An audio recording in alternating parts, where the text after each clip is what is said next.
ตรงนี้มันลุงศรีค่ะออกมาแล้วจากรั้วหลังบ้านหนูนานี่มันลุงศรีค่ะไปหาลุงศรีไปกินลาบป่าเดินมากับคุณพี่เตี้ยงัวนี่แม่มันตุยก่อนอย่ามาเห่าเด้อมันเลยโตเลยค่ะน่ะ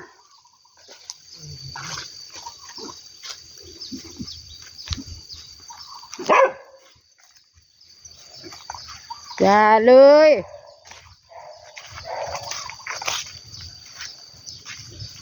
ป้า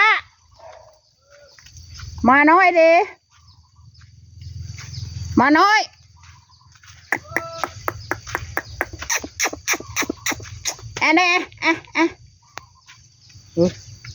ไปเสร็จป่ะไหนมาน้อย2 ตัวนะที่เหลือตัวหนึ่งนะช้อนนอ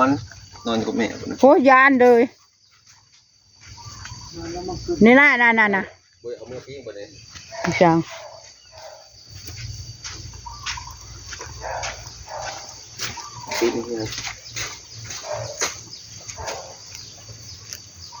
เอาบัดเมื่อผู้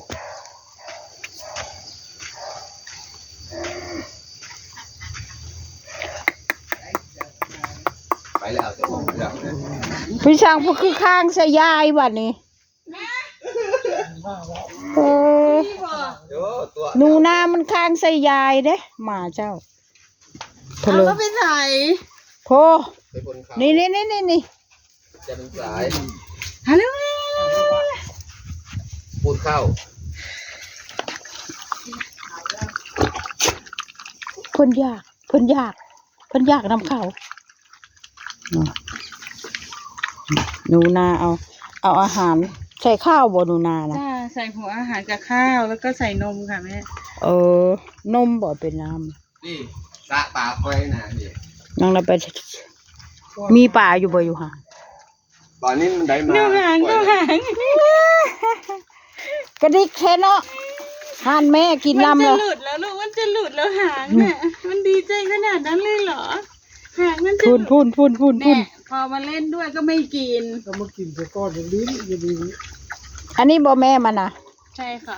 เอาเจ้าจ่อยคือคนละฉีบัดนี้จังแล้วจ้อยแม่มึงไปชอบคนข้างบ้านบ่วะข้อก่อนหน้านั้นลูกสีดำค่ะข้อก่อนหน้านั้นลูกจะเรียกว่าพ่อมันล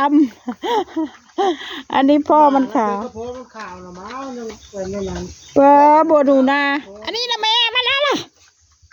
โอ้ยเอาคืออิ่มแล้วกินน้ำหมดแล้ว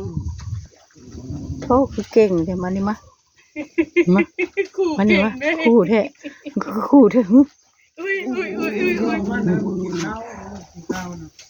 มากินข้าวลูกมานาเดชมาแล้วนาเดชคุณได้ซื้อเพิ่นอันนี้ยาเด้ก็ตัวเมียกับตัวผู้เนาะมันหายกันนะ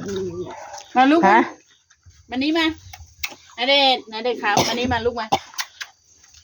นาเดชครับอิ่มแล้วเฮ้ยกินน้ำมันคุณคู่ไปเลยเขาเอ็ดไปเลยจังคู่ตัวนี้นะคุณ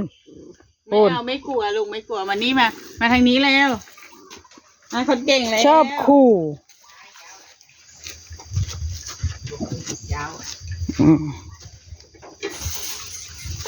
ไม่รู้ใครไปลบธนาคารของลุงศรี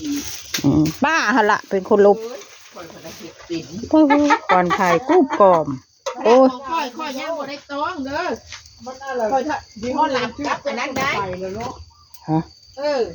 ค่อยหลับกับอันนั้นซื้อได้ฉันเชื่อเราช่วงดูเสื้อมันสู้ผู้เดียวเราให้เราขนาดของแม่ยังลบเองไม่ได้นะพ่อไม่ลบเองง่ายๆหรือว่าแกอาจจะแบบไปโดนไหนคนไหนขู่เมื่อกี้นี่มันเด้อเดช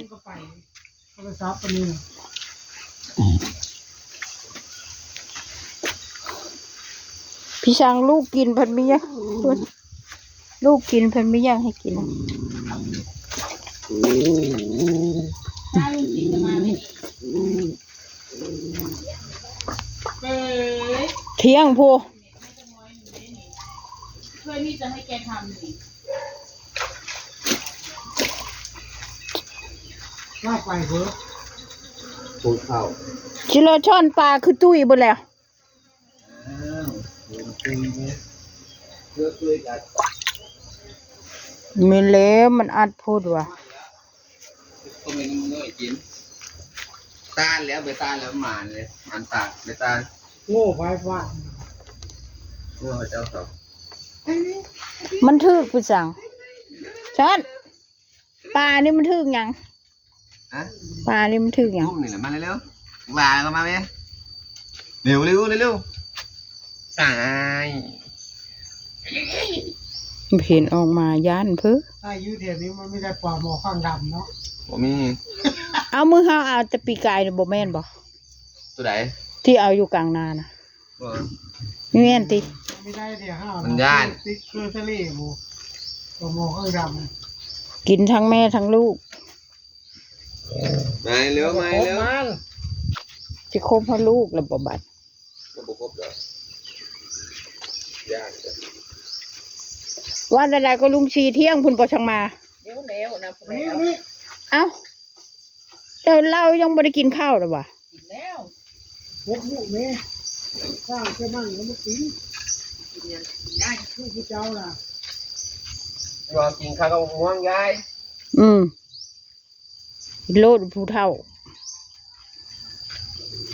น้องน้ำนั่นบัวบ่ขึ้นเลยบ่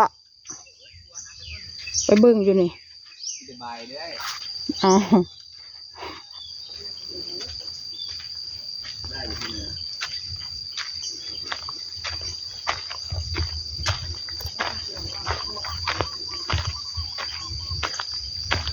สิเลอบ่มีฮอดบัวเออเจ้าลงไปทางนั้น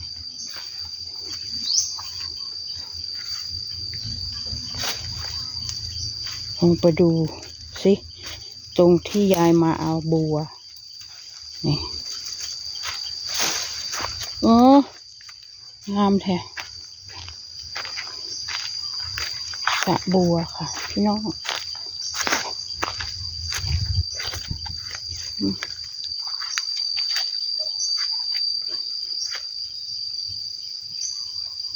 มันกำลังขึ้นใหม่เนาะตะกี้มันตุยเลยได้มันกำลังขึ้นใหม่สระบัวน้ำท่วมพุ่นพุ่น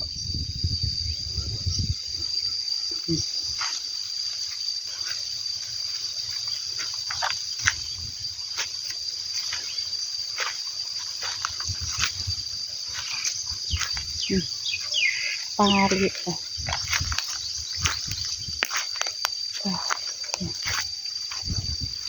ผักกระเฉดก็มีผักกระเฉดน้ำสระบัวโอเคค่ะขอจบคลิปอีกค่ะอย่าลืมกดไลค์กดแชร์Subscribeกดกระดิ่งให้คุณยายด้วยนะที่ยายเคยมาเอาบัวกับหนูนานะสระนี่แหละปีกายนี่มันไม่ได้ปีนี้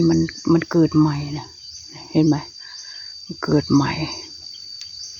โอเคค่ะประมาณนี้ค่ะ FC ถ่ายให้เบิ่งเลยเด้อบรรยากาศสุดยอด